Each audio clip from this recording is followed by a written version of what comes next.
ভালো বন্ধুরা, এখন দেখতে পাচ্ছ আমরা এখানে সোজা চলে এসেছি তোমাদের চেনা জানা একদম।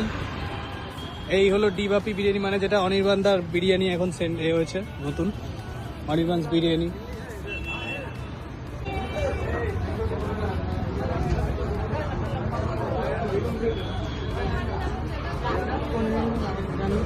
হ্যাঁ,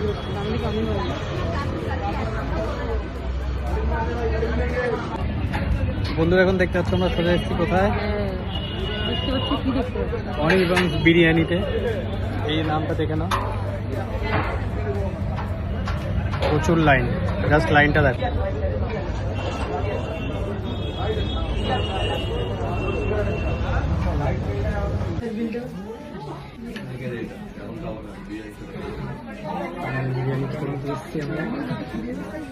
বিরিয়ানি খাওয়া হবে।